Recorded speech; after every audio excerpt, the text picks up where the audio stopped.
Mobile और social media ने हमारे ब्रेन को बिल्कुल ही बदल दिया है। देखिए डेफिनेटली सोशल मीडिया और फोन आपको लिमिट करना चाहिए। योग या जिम, क्या बेहतर है? योग।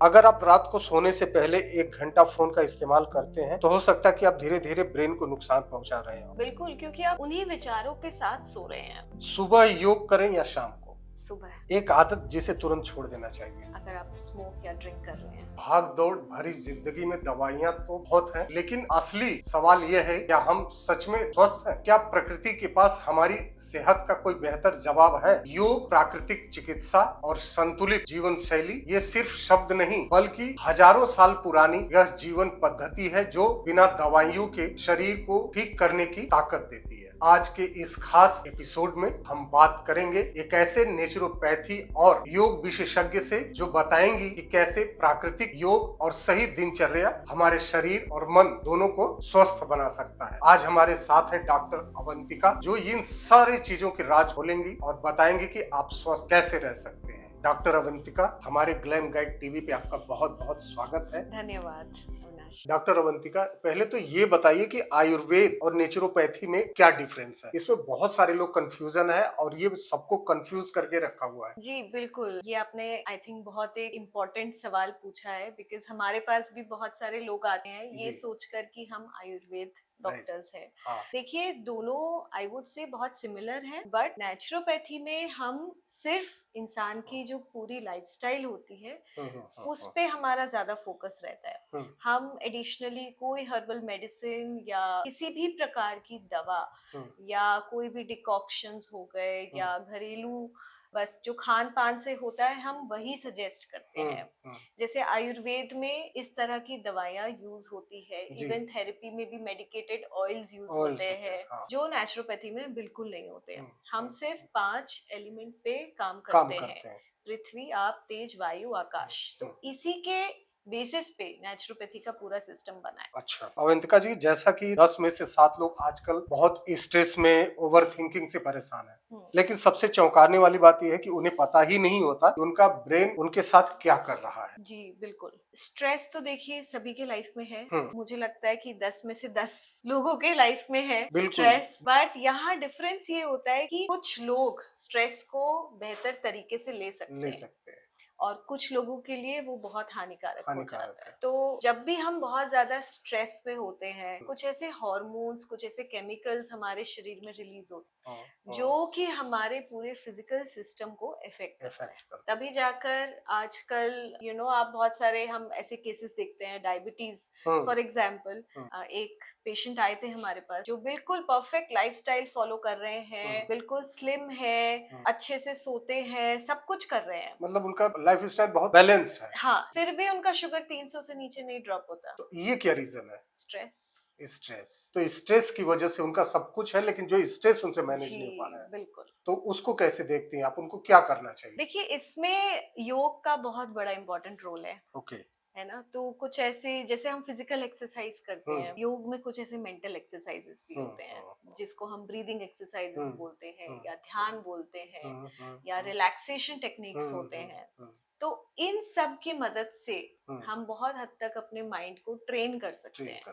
मोबाइल और सोशल मीडिया ने हमारे ब्रेन को बिल्कुल ही बदल दिया है। लोग बिना किसी वजह के भी एंजाइटी महसूस करने लगे। उसको कैसे देखती हैं आप? देखिए डेफिनेटली सोशल मीडिया और फोन आपको लिमिट करना चाहिए। बहुत सारे लोग होते हैं जिनके 5, 6, 7 घंटे भी स्क्रीन टाइम होता है आज के दिन। स्क्रीन टाइम तो मैक्सिमम होता है जी। तो इससे होता है कि हमारा जो कॉग्निटिव ब्रेन है ना, वो इफेक्ट करता है। अब कॉग्निटिव ब्रेन का मतलब होता है कि अलर्टनेस, हमारा कंसंट्रेशन, हमारा मेमोरी। बहुत अर्ली एज में आजकल महिलाएं आते हैं कि मेमोरी लॉस हो रहा है, बच्चे आते हैं, टीनेज बच्चे आते हैं। तो वो रेस्ट्रिक्शन तो आपको डेफिनेटली करना चाहिए, और नेचर ऑफ कंटेंट भी अगर आप बदलेंगे तो वो भी बहुत हेल्प करता है। जो शॉर्ट वीडियोस होते हैं वो हमारे अटेंशन स्पैन को और ज्यादा खराब कर रहे हैं। मतलब ये है कि लाइफस्टाइल में आप स्क्रीन टाइम को बहुत लिमिटेड करना चाहिए। जी बिल्कुल। और लोग मोबाइल से लेकर के, लैपटॉप लेके, कंप्यूटर लेकर के, सब पे इतना, और सबसे ज्यादा लोग सोशल मीडिया पे अपने आप को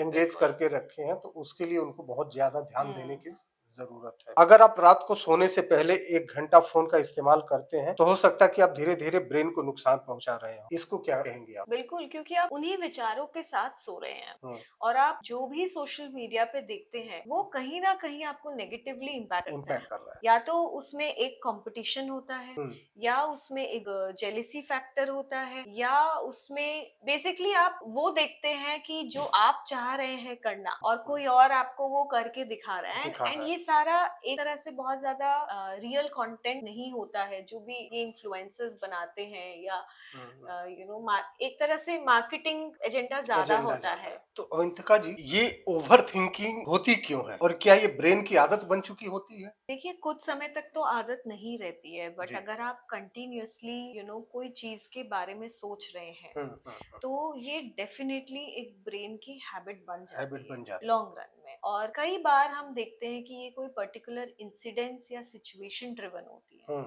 कि कुछ आपके साथ ऐसा हादसा हुआ जिससे आप निकल नहीं पा रहे हैं, हम्म, एंड फिर वो ग्रेजुअली उस चीज के बारे में सोचते सोचते वो आगे जाके आपकी हैबिट बन जाती है कि हम्म। फिर आप हर छोटी छोटी चीज के बारे में वो सोचने सोचने लग लगते जाते हैं। हैं। यस, जरूरत से ज्यादा सोचने लग जाते हैं इन सब यस, चीजों के बारे में। डेफिनेटली। क्या स्ट्रेस सिर्फ माइंडसेट का मुद्दा है या एक मेडिकल कंडीशन? इसको कैसे देखते अगेन इनिशियली तो मैं बोलूंगी कि ये एक माइंडसेट है, हैं? ये एक वीकनेस ऑफ द माइंड है ओके। जिसको हम कुछ प्रैक्टिसेस के साथ दूर कर कर सकते हैं। सकते हैं। बट बहुत ज्यादा अगर कंटिन्यूअसली आप स्ट्रेस मोड में रहते हैं हम्म, तो फिर डेफिनेटली वो एक मेडिकल कंडीशन बन बन जाता है, जाता है। जो डिप्रेशन के रूप में निकलता है या हम्म, जो एंजाइटी के रूप में हम्म, निकलता है। और फिर उन चीजों के लिए हमें थोड़ी सी मेडिकल हेल्प भी लेनी लेनी पड़ती है, पड़ती है। काउंसलिंग भी लेना पड़ता है। तो आप उस स्टेज तक ना पहुंचे, अगर हम्म, आपको जरा सा भी लग रहा है कि आप स्ट्रेस जोन में रहते हम्म, हैं, हम्म, तो हम्म। उसको पहले ही आप कोशिश करके दूर करिए। तो इस तरह का यदि पेशेंट आपके हम्म। पास आता है तो उसको क्या थेरेपी आप प्रेफर करते हैं? तो सबसे पहले तो हम थोड़ी सी काउंसलिंग करने की कोशिश करते हैं। हम्म, और जैसा कि मैंने बताया कि योग में कुछ बहुत अच्छे टूल्स है, जैसे हम्म, प्राणायाम होता है, हम्म, डीप ब्रीदिंग होता है, हम्म, डीप रिलैक्सेशन टेक्निक होता है, हम्म, योग निद्रा होता है, हम्म, हम्म, जो कि हम्म, बहुत ही हेल्पफुल है स्ट्रेस को मैनेज करने में। हम्म, तो हम ये सारी चीजें करते हैं। हम्म, हम एक्यूपंक्चर, एक्यूप्रेशर की भी हम्म, मदद लेते हैं। हम्म, और ओवरऑल हम कोशिश करते हैं कि खान पान भी बदले, ओके। लाइफस्टाइल भी बदले, हम्म, तो एक ओवरऑल इम्पैक्ट आता है। इम्पैक्ट आता है। जी, तो क्या बिना दवाइयों की ब्रेन की थेरेपी के जरिए इसको ट्रेन किया जा सकता है? बिल्कुल 100%। दवाइयाँ क्या करती हैं? दवाइयाँ आपको एक बार के लिए शांत कर देती राइट। है, राइट, सिडेट करती है या हम्म, शांत करती है, हम्म, बट उससे जड़ से प्रॉब्लम नहीं जाती। नहीं जाती। जो आपको सबकॉन्शियसली हम्म, ट्रबल कर रहा है, जो आपके दिमाग में है, जो कोई हम्म, इशू है या कोई सिचुएशन है, हम्म, हम्म, उसको बाहर निकालना जरूरी होता है। जरूरी होता है। और वो तभी हो सकता है जब आप मेडिटेशन करें, हम्म, जब आप ब्रीदिंग एक्सरसाइजेस करें, जब हम्म, आप अंदर झांके हम्म, और हम्म, चीजों को समझने की कोशिश करें, हम्म, हम्म, एक्सेप्ट करें, हम्म, तभी हो हम्म। पाता है। तो आपका कहना है कि आदमी को पहले तो अपने लाइफ स्टाइल पे ध्यान देना चाहिए, बिल्कुल। फिर उसके बाद अपने इनर हील पे बात करनी चाहिए जी, उसको, जी, और काउंसलिंग तो लेनी ही चाहिए। जी, बिल्कुल। अगर किसी को रोज एंजाइटी होती है तो उसके लिए 3 आसान स्टेप्स क्या होने चाहिए? अ, अगर आपको रोज एंजाइटी महसूस होता है तो हम्म, सबसे पहले तो आपको कुछ ब्रीदिंग एक्सरसाइज करनी चाहिए, ओके। चाहे वो आप दिन में 10 मिनट के लिए ही हम्म, करें। हम्म, मैं सभी को यहाँ पे जो आते हैं उनको हम्म, बोलती भी हूँ कि हम्म, आपको ब्रीदिंग एक्सरसाइज कोई बहुत एक्स्ट्रॉर्डनरी चीज नहीं है, हम्म, आपको सिर्फ शांत से बैठना है हम्म, और अपनी सांस की गति को महसूस करना है। महसूस करना है। आपको ना उससे ज्यादा करना है ना कम करना है, कुछ हम्म, भी नहीं। सो वो एक ऑटोमेटिकली 10 मिनट में आप ऑब्जर्व करते हैं हम्म, कि आपकी ब्रीदिंग बहुत स्लो हो जाती है 10 मिनट के बाद। अच्छा। जी, आप खुद आजमा के देखिए। हम्म, हम्म, सो आप वो फील करेंगे कि 10 मिनट में बहुत स्लो हो जाती है। हम्म, और जब ब्रीदिंग को हम स्लो कर लेते हैं तो हम्म, ऑटोमेटिकली हमारा जो थिंकिंग प्रोसेस है वो स्लो हो जाता है। तो जैसा मैंने देखा कि बहुत सारे योग गुरु कहते हैं कि नहीं कुछ होता है तो आप तेज तेज सांस लीजिए, तेज तेज छोड़िए, तेज तेज, वो क्या प्रोसेस है? देखिए, कुछ क्रियाएं होती है जैसे कपालभाति, जी। भस्त्रिका, ये हाँ। सारी चीजें होती है, हम्म, बट इनकी साइंटिफिक इम्पोर्टेंस अलग होती है। हम्म, बट अगर आपको सिर्फ अपने आप को काम डाउन करना है, हम्म, एंजाइटी पे काम करना है, hmm, then I think what is needed is slow breathing. Okay. Slow breathing चाहिए आपको।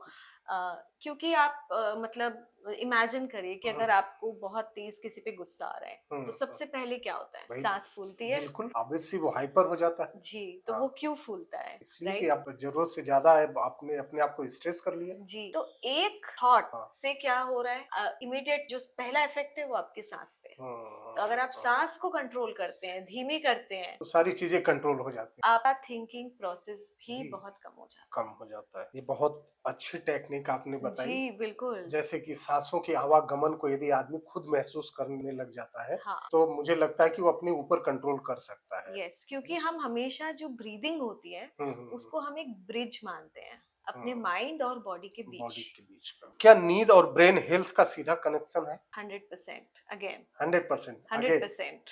अगर आपकी ब्रेन हेल्थ अच्छी नहीं है हाँ, तो आपको नींद में नींद दिक्कत नहीं है होगी, और अगर नींद में दिक्कत है तो तो ब्रेन ब्रेन हेल्थ की इफेक्ट होगा। राइट। कौन सी डेली हैबिट्स ब्रेन को मजबूत बनाती आई think what is needed is sleep. एक तो है? सबसे पहले सबसे इम्पोर्टेंट। खाने पीने की कुछ चीजें हैं जैसे ओमेगा 3 इज वेरी इंपॉर्टेंट। अखरोट, अखरोट। हम बात करते हैं तो वो जरूरी होता है। और एक तीसरा जो सबसे इम्पोर्टेंट, फिजिकल एक्टिविटी, ये सबसे इम्पोर्टेंट है। यस, इम्पोर्टेंट है। तो क्या जंक फूड और खराब लाइफ स्टाइल भी मेंटल हेल्थ को प्रभावित करती है? अगेन यस, अगेन करती है, यस, करती है। करती है। क्योंकि जब आप जंक फूड का इंटेक करते हैं, जो खासकर हम आजकल टीनेज ग्रुप में देख रहे हैं, तो कुछ ऐसा आपको अगेन कुछ ऐसे हार्मोन्स बॉडी में रिलीज होते हैं जो आपके स्ट्रेस हार्मोन को बढ़ाता है और शुगर की मात्रा बढ़ाता है बॉडी में। तो वो आपके जो स्लीप हार्मोन है उसको इफेक्ट करता है, उसको कम करता है। तो ओवर थिंकिंग करने वाले ज्यादा इंटेलिजेंट होते हैं या एक मिथ है ये?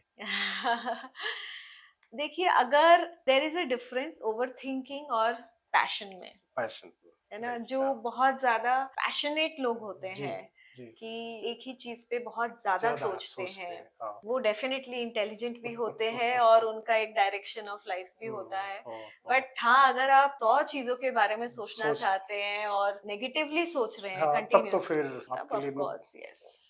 तो डॉक्टर अवंतिका, आज जब मेडिकल साइंस इतनी तेजी से आगे बढ़ रहा है, तब भी लोग नेचुरोपैथी की ओर लौट रहे हैं। क्या ये आधुनिक चिकित्सा की सीमाओं को भी दिखाता है? देखिए, मेडिकल साइंस तो तरक्की कर रही है, बट साथ साथ आई थिंक हमारा खान पान, हमारी जीवन शैली भी बहुत तरक्की कर रही है।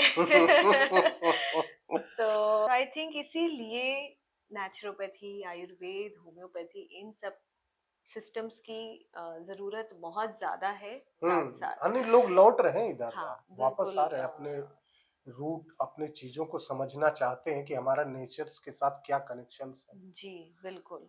क्योंकि जब इतने बिजी स्केड्यूल में लोग बिल्कुल गुम हो जाते हैं, जी, तो जी। वापस लौटने का यही एक जरिया है। जरिया है। जरूरी है आई थिंक दोनों चीजें। तो क्या ये सच है कि बीमारियां हमारे गलत खान पान और जीवन शैली का परिणाम होती है? नेचुरोपैथी इसे किस तरह समझती देखिए, शुरुआत तो पेट से ही होती है? है ना। वो पहले के जमाने में बोलते थे, जैसा अन्न वैसा मन। मन। आप जो खाएंगे उसी के बेसिस पे बॉडी चीजों को बनाएंगी, या उसी को बॉडी एब्जॉर्ब करेगी और सिस्टम पूरा वर्क करेगा अंदर से। तो अगर आप गलत खा रहे हैं, बहुत ज्यादा गलत खा रहे हैं, रोज गलत खा रहे हैं, जी, तो वो कभी ना कभी तो आपको नजर आएगा। नजर आएगा ही। इमीडिएटली नहीं आए, बट कुछ सालों बाद नजर आएगा। नजर आएगा। इसीलिए आज के दिन हर एक घर में एक डायबिटीज का मरीज होगा, एक हाइपरटेंशन का मरीज होगा, और कैंसर भी बहुत तेजी से बढ़ रहा है। बहुत तेजी से। तो इन सब का जड़ कहीं ना कहीं हमारी लाइफस्टाइल ही है। ओके।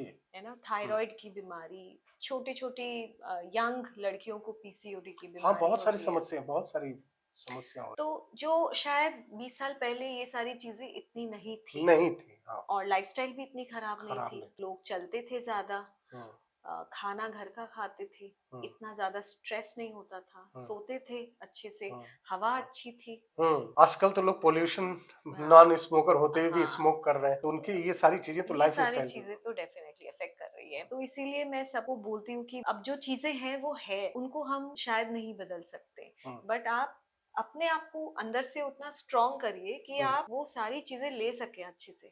आपकी बॉडी फाइट कर सकती है क्योंकि इम्यून सिस्टम भी बहुत वीक हो बहुत रहा है। बहुत लोगों को अपने इम्यून पे भी काम करना जी चाहिए। जी जी। प्राकृतिक चिकित्सा में अक्सर कहा जाता है कि शरीर खुद अपना डॉक्टर है। हम्म। इस सिद्धांत को आप कैसे समझाएंगे? आई थिंक समझाने के लिए बहुत सरल एग्जाम्पल है फीवर, है ना। ओके। जब भी बॉडी अंदर से कोई चीज के लिए फाइट कर रही होती हम्म। है तो हमें बुखार आता है। बुखार आता तो ये ही एक सबसे बड़ा सिग्नल कि बॉडी खुद से फाइट कर फाइट रही है, कर चीजों को बता रही है। हमें इंडिकेशंस मिलते हैं हम्म, बट हम उस पर ध्यान नहीं देते हैं हम्म, और उसको दबा देते हैं और आगे बढ़ जाते हैं। तो अगर जब हमें इंडिकेशन मिल रहा है उसी समय उस पे काम किया जाए तो शायद हम बहुत बड़ी बीमारियों को का रोक सकते कभी हैं आने इसको। ही ना दे। क्या योग और नेचुरोपैथी सिर्फ बीमार होने के बाद के इलाज के लिए है या इन्हें बीमारी से बचाव के रूप में भी अपनाया जाना चाहिए? मेरे ओपिनियन में तो एज अ प्रिवेंशन हम्म, ये ज्यादा बेहतर है। बेहतर है। मतलब क्योंकि वेट क्यों करें, वेट क्यों करना है है आपको? ना? अगर आप देख रहे हैं आपका वजन 90 से ऊपर जा रहा है। जा रहा है हाँ, तो आप एक्शन लीजिए। हाँ, अगर और ऊपर चला जाएगा तभी तो आपको ये सारी बीमारियां उसके आ साथ जाती साथ है। आएंगी। हम्म, तो एज अ प्रिवेंशन अगर आप नेचुरोपैथी को अपना के अपने हम्म, आप को स्वस्थ रख सके रख सकते तो हैं। ये सारी बीमारियां आपको आएंगी ही नहीं। मतलब कहने का है कि यदि आदमी ये सब चीजों पे ध्यान दे अपने ऊपर तो नेचुरोपैथी उसके लिए बेस्ट है। बिल्कुल। उसको स्वस्थ रहना चाहता है, चेहरे पे ग्लो चाहता है, हम्म बढ़िया अपने हेयर रखना चाहता है, हम्म अपनी स्किन रखना चाहता है, हम्म, तो उसको नेचुरोपैथी को अपना लेना चाहिए लाइफ में। कहीं ना कहीं मैं समझता बिल्कुल। हूँ उसको अपना एक पार्ट बना लेना चाहिए। नेचुरोपैथी यही बताता है कि अच्छा। ये आपके लाइफस्टाइल, आपकी जीवन हम्म, शैली का हम्म, एक तरीका है। हम्म, ये बल्कि एक अलग से कोई मेडिसिन नहीं है बट ये हम्म, आपको एक सही ढंग से अपनी जीवन शैली चलाने का एक तरीका तरीका है। है। It's a way of life. मतलब लाइफ को ड्राइव करने का एक अच्छा गियर अप है कि इसके बिल्कुल। साथ आप अपने आप को मोटिवेट भी रह सकते हैं। और इसमें जो सबसे इम्पोर्टेंट चीज हम करते हैं वो है डिटॉक्सिफिक। तो अगर साल में एक बार हाँ, आप डिटॉक्सिफिकेशन कर ले तो आपकी बॉडी अंदर से बिल्कुल क्लीन रहेगी और ये सारी जो चीजें, बीमारियां आपके आसपास है, इनसे फाइट करने की भी कैपेसिटी आपकी दुगनी होगी। तो बॉडी डिटॉक्स करने के लिए क्या करना चाहिए? सबसे इम्पोर्टेंट चीज है उपवास। उपवास। वही है डिटॉक्सिफिकेशन। अब आजकल लोग बेचने के लिए डिटॉक्स ड्रिंक्स आ गए हैं, डिटॉक्स चाय आ गई है, डिटॉक्स सप्लीमेंट्स आ गए हैं, बट उन सब से बॉडी डिटॉक्स नहीं होता। तो बहुत सारे लोग उपवास तो रखते हैं लेकिन उपवास में वो डेली से रोज खाना खा लेते हैं, हाँ। कैलोरीज बहुत ले लेते हैं कि हम साबूदाना की खिचड़ी खा लेते हाँ। हैं, तो हम थोड़ा सा फ्राइड पोटैटोज ले लेते हैं, सिंघाड़ा खा लेते हैं। मतलब को लगता है कि पता नहीं क्या है कि आज मेरा व्रत है तो कभी इतना फ्रूट्स ले लिया, तो ये सारे, तो वो कितना सही है? उसे तो हम फास्टिंग बोल ही नहीं सकते, वो तो अच्छा, फीस्टिंग है। फिस्टिंग वो फास्टिंग नहीं नहीं है। है। हाँ, फास्टिंग से हमारा मतलब होता है कि बॉडी को एटलीस्ट हाँ, 4 से 5 दिन चाहिए हम्म, कि आप बिल्कुल हल्के खाने पे रहिए, आप ज्यादा फ्रूट्स लीजिए, आप जूस लीजिए, आप सैलेड लीजिए और आप अन्न को एक बार 4-5 दिन के लिए मत मत खाइए। खाइए। और अगर आपकी कैपेसिटी है तो आप सिर्फ केवल जूस पे भी रह सकते हैं। तो वो सबसे बेस्ट तरीका है फास्टिंग का और क्लीनिंग का अंदर से, क्योंकि इसके दौरान आपका डाइजेशन सिस्टम बिल्कुल शांत रहता है। तो बॉडी की जो एनर्जीज है, जो जिसको हम वाइटल एनर्जी बोलते हैं, वो बाकी क्लीनिंग में ज्यादा फोकस करता है। तो उसी को बॉडी इज हीलिंग के रूप में हम समझाते हैं। जैसे कि आजकल एक नया फास्टिंग का एक अलग चलन है हाँ। कि रात को 12 बजे से लेके दिन को 12 बजे तक नहीं खाएंगे, या खाएंगे भी तो बीच बीच में लिटिल बाइट्स लेंगे, तो वो क्या है? इंटरमिटेंट फास्टिंग की बात कर रहे हैं आप शायद। हाँ, मैं नहीं बोलूंगी ये नया तरीका है। इंटरमिटेंट फास्टिंग हमारे पूर्वज भी करते थे। जैसे कि ना सनसेट के बाद नहीं खाते थे, अगले दिन सुबह खाते थे जब सूर्य उगता था। हाँ। वही इंटरमिटेंट फास्टिंग है। बट इतना स्पेसिफिकेशन आज के दिन यंग जनरेशन के लिए पॉसिबल नहीं है करना, और आजकल की लाइफस्टाइल के अकॉर्डिंग तो उसको उसके टाइमिंग्स वगैरह चेंज करके उसको अलग तरीके से प्रेजेंट किया गया है आज के जनरेशन में। बट ये सबके लिए नहीं है। सबके लिए नहीं है। कौन कौन कर सकते हैं इसको? देखिए, जिनको अगेन बहुत ज्यादा हाई स्ट्रेस एंजाइटी लेवल्स रहते हैं उनके लिए तो हम कभी भी सजेस्ट नहीं करते क्योंकि उनका डाइजेशन बार बार खाना मांगता है, उनको ज्यादा एनर्जी चाहिए, उनको ज्यादा फ्यूलिंग चाहिए, उनका ब्रेन भी ज्यादा ज्यादा यूज कर रहा है एनर्जी, तो उन केसेस में आप करोगे तो आप ज्यादा डिप्रेस्ड फील करोगे या आपको एसिडिटी इश्यूज होंगे। तो इन लोगों को डेफिनेटली नहीं करना चाहिए जिनको बहुत ज्यादा पित्त है बॉडी में, जिनको एसिडिटी, गैस, ब्लोटिंग या माइग्रेन की शिकायत है, उन लोगों को भी इंटरमिटेंट फास्टिंग नहीं करनी चाहिए। हमने बहुत सारे ऐसे केसेस देखे कि माइग्रेन तो बहुत तेजी से एग्रीवेट हो जाता है और फिर वो थक हार के सब छोड़ना पड़ता है। तो अपने बॉडी के अकॉर्डिंग जाना जरूरी। तो क्या नियमित योग करने से मानसिक स्वास्थ्य जैसे एंजाइटी और स्ट्रेस पर वैज्ञानिक रूप से असर पड़ता है? बिल्कुल पड़ता है, बिकॉज हमने इसके बारे में बात किया है पहले कि आप धीरे धीरे अपने ब्रेन को ट्रेन करते हैं और स्लीप के लिए जो स्लीप हार्मोन है जिसको मेलेटोनिन बोलते हैं, ठीक है, वो रात को 10 बजे से स्टार्ट होता है राइज होना। लेकिन अगर आपके बॉडी में स्ट्रेस हार्मोन ज्यादा है जो कोर्टिसोल है, अगर उसकी मात्रा ज्यादा है तो वो मेलाटोनिन को रिलीज नहीं होने देगा, इसीलिए वो दिक्कत आती है। तो आपको स्ट्रेस हार्मोन को कम रखना है ताकि आप सो पाओ अच्छे से। अगर कोई व्यक्ति सालों से एलोपैथिक दवाइयां ले रहा है तो क्या वो अचानक नेचुरोपैथिक पे अपनाकर उन दवाइयों को छोड़ सकता है? अचानक तो हम बिल्कुल नहीं सजेस्ट करते हैं, क्योंकि नेचुरोपैथी में आने के बाद भी उनको 2 से 3 महीने लग जाते हैं सारी चीजों को समझने में, अपनाने में, और उनकी बॉडी कैसे रिस्पॉन्ड कर रही है वो सारी चीजें प्रॉपरली असेसमेंट हो के ही धीरे धीरे टेपर डाउन करते हैं मेडिसिन्स। बट अचानक से कभी भी किसी को भी नहीं छोड़नी चाहिए। तो मतलब आप ये कहना चाहेंगे कि आप उनके साथ आप उनका ट्रीटमेंट करेंगे? यस, अंग्रेजी दवाओं के साथ ट्रीटमेंट करेंगे, फिर धीरे धीरे उनको स्टेप डाउन करते हैं। बहुत सारे लोग हैं जिनकी इंसुलिन भी बंद हुई है और एसिडिटी वगैरह की दवा तो बिल्कुल बंद हो जाती है, तो होती है, बट बहुत धीरे धीरे हमें चलना पड़ता है। बहुत सारे लोग डायबिटिक्स होते हैं और लोग इंसुलिन भी ले रहे होते हैं, तो उनका इलाज आप कैसे स्टार्ट करती? तो उनका इंसुलिन क्या छूट सकता है हमेशा के लिए? बिल्कुल, और बहुत लोगों का छूटा भी है। अच्छा, आपने यहाँ पे आपके सेंटर पे आपने मतलब किया है? यस, बहुत लोगों का छूटा भी है। बट यही है कि इसमें एक डिसिप्लिन जरूरी है, तो जो भी हम आपको चेंजेस बताते हैं आपको करना पड़ता है, वो आपको फॉलो करना है। देखिए, लोग हमारे पास जब तक आते हैं ना, या तो बहुत ही लेट स्टेज पे आते हैं कि आप कुछ भी काम नहीं कर रहे हैं, अब मुझे कोई और सोल्यूशन चाहिए। कई बार हताश होके आते हैं कि हमने इतने साल से अंग्रेजी दवा खा रहे हैं, 8 साल से, 10 साल से, 15 साल से, तो वो ऑलरेडी ना मेंटली बहुत डिप्रेस्ड रहते हैं। एक तो वो ऊर्जा वापस से जगाना, कि मोटिवेट करना, और डायबिटीज में इतने इंटरनली इतने चेंजेस हो गए होते हैं कि उसको रिवर्स करना भी मुश्किल होता है।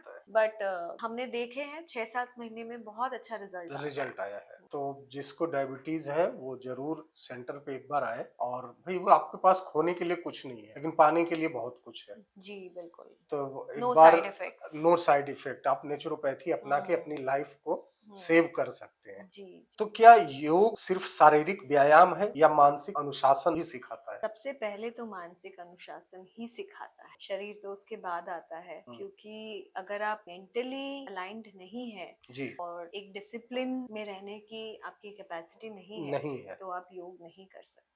कोई जादू नहीं है योग, ये एक डिसिप्लिन ही है कि आप जो रोज करते हैं तो तभी जाके वो आपके शरीर को और मन को फायदा देता है। हाँ, जब तक किसी भी चीज में डिसिप्लिन बहुत जरूरी है। यदि डिसिप्लिन खुद के अंदर ले लिया, उसको आत्मसात कर लिया, तो मॉर्निंग में कब उठना है, कब लंच करना है, कब डिनर करना है, कब योग करना है, कब एक्सरसाइज करना है, ये सारी चीजें मैनेज कर ले तो मैं समझता हूँ कि उसकी हर चीज मैनेज हो सकती है। सुबह की दिनचर्या में ऐसी कौन सी 3 आदतें हैं जिन्हें अपनाकर व्यक्ति अपने सेहत में सबसे बड़ा बदलाव कर सकता है? सबसे पहले उठकर गर्म पानी पीना। राइट। आई थिंक एक बॉडी की नीड होती है कि वो आप पी लेते हो, तो क्योंकि सिस्टम उस समय बिल्कुल साफ रहता है, तो वो जो पानी अंदर जाता है वो एक तरह से क्लेंजिंग इफेक्ट करता है, तो वो सबसे इम्पोर्टेंट है। सेकंड, आप योग या प्राणायाम या ध्यान, आप जो भी आपको लगता है कि आपके लिए ज्यादा जरूरत है, अगर मन की प्रॉब्लम ज्यादा है तो मेडिटेशन, प्राणायाम करिए। अगर फिजिकली आपको कहीं ज्यादा दर्द है, कहीं कुछ है, या वजन कम करना है तो आप फिजिकल ज्यादा करिए। बट कोई भी एक चीज आधे घंटे के लिए करनी चाहिए। जरूर करिए। हम्म, तीसरी चीज जो मैं सबको बताती हूँ, जी। बहुत कम लोग कर पाते हैं हम्म, आजकल की भाग दौड़ की जिंदगी में, हम्म। वो है धूप के नीचे नंगे पैर घास पे चलना। धूप के नीचे? धूप के नीचे, अच्छा, जो ये मैं एकदम पहली सुबह बार सुन रहा सुबह हूँ। की हाँ, धूप होती है, अच्छा अच्छा अच्छा। और जो हल्का हल्का गीला मॉइस्चर मॉइस्चर रहता है जो, रहता हाँ। है। तो अगर उस सिचुएशन में आप हम्म, 10 से 15 मिनट अगर उस घास पे नंगे पैर चले, हम्म, तो वो एक तरह से पूरी आपकी नेगेटिविटी भी निकालता है, और वो बहुत अच्छा एक्यूप्रेशर भी होता है आपके बॉडी के लिए, और वो एक कनेक्ट होता है जो आप मिट्टी के साथ, तो आप नेचर के साथ एक नेचर जो के साथ कनेक्ट कर रहे हो। और ऑफ कोर्स विटामिन डी जो धूप सभी सुबह को की आ रही कमी है, है आज के दिन। तो इन 3 चीजों को अपना के अपनी लाइफ स्टाइल को आदमी ठीक कर बिल्कुल। सकता है। अगर आपको एक वाक्य में लोगों को स्वस्थ जीवन का मंत्र देना हो तो आप क्या कहेंगे? मैं यही देना चाहूंगी कि आप खुश रहे, हम्म, सबसे पहले, उसके बिना कुछ नहीं है। हैप्पी, रियल रियल, हैप्पीनेस, जो मन से हाँ, निकले, जो आजकल दिखता है वो वो नहीं। नहीं। है ना, अंदर से खुश खुश होना होना बहुत चाहिए, जरूरी है। जरूरी है। हाँ। तो मेरा सबसे मेन मंत्र तो यही है हम्म, कि आपको जिस भी चीज में खुशी महसूस होती है आप उसको करिए, और एक थोड़ा सा डिसिप्लिन लाइफ थोड़ा में, सा डिसिप्लिन रखे लाइफ को। लाइफ में बस। योग या जिम, क्या बेहतर है? योग। सुबह योग करें या शाम को? सुबह। सबसे बड़ी लाइफ स्टाइल की गलती लोग रोज करते सबसे बड़ी मे बी ध्यान लगा के खाना नहीं खाते हैं, हैं। जल्दबाजी में खाते हैं, ना खा रहे हैं, क्या खा रहे हैं, बहुत फास्ट खा रहे हैं, ये सारी चीजें भी काफी गड़बड़ हो रही हैं। तो जब खाना खा रहे हैं तो फोन, टीवी, बातें कुछ नहीं होनी चाहिए, आपका ध्यान खाने पे होना खाने पे चाहिए। होना चाहिए। एक ऐसा फल या कोई ऐसा भोजन जिसे हर व्यक्ति को रोज खाना चाहिए? Nuts, nuts. सब तरह के मुट्ठी भर नट्स नट्स आप रोज खाइए भिगो के। एक आदत जिसे तुरंत छोड़ देना चाहिए? अगर आप स्मोक या ड्रिंक कर रहे हैं। तो डॉक्टर, हमारे ऑडियंस यदि आपका वीडियो देख के आते हैं, आप तक पहुंचते हैं, तो उनको कुछ कंसेशनल मिल सकता है? ये हमारे रेट्स ऐसे ही बहुत कंसेशनल है यहाँ पे, तो ऐसी कोई बात नहीं है, बट हम डेफिनेटली चाहते हैं कि ज्यादा से ज्यादा लोग इस चीज के बारे में अवेयर हो और सही जगह पे पहुंचे। एंड हमें पता है कि लाइफस्टाइल डिजीजेस के लिए naturopathy one of the best systems of treatment है, जिसमें आप बिना दवाइयों के बिल्कुल ठीक हो सकते हैं। हमारी तो यही आशा है कि आए आए लोग और ज्यादा से ज्यादा लोग विजिट करें। तो ये थी हमारी खास बातचीत नेचुरोपैथी और योग विशेषज्ञ डॉक्टर अवंतिका के साथ। आज की चर्चा में एक बात साफ है, स्वस्थ रहने के लिए हमेशा दवाइयों की जरूरत नहीं होती, कई बार प्रकृति ही सबसे बड़ी डॉक्टर होती है। अगर आप भी अपनी जिंदगी में योग, प्राकृतिक चिकित्सा, जीवन शैली और संतुलित दिनचर्या अपनाना चाहते हैं, तो आज से ही छोटी छोटी शुरुआत कर सकते हैं। ऐसी ही जानकारी पूर्ण और हेल्थ से जुड़ी चर्चाओं के लिए हमारे चैनल को जरूर सब्सक्राइब करें। डॉक्टर, जरा इस सेंटर के बारे में बता दें ताकि यहाँ पे लोग आने वालों के लिए सुविधा रहे। तो हम सेक्टर 100 नोएडा में है सिचुएटेड, नंबर आपको मिल जाएगा। एंड हम यहाँ पे एक नेचुरोपैथी की ओपीडी चलाते हैं, जिसमें जो भी इस तरह की मेजर लाइफस्टाइल डिजीजेस होते हैं हम उनको ट्रीट करते हैं। आप हमसे संपर्क कर सकते हैं। आपको केवल दिन के 1 से 1.5 घंटे सेंटर पे देने होते हैं, और बाकी चीजें आप अपनी नॉर्मल लाइफस्टाइल के साथ जो फॉलो कर सकते हैं वो हम आपको बताते हैं। फिर मिलेंगे एक नए विषय और एक नए मेहमान के साथ। तो आज के लिए इतना ही। Thank you.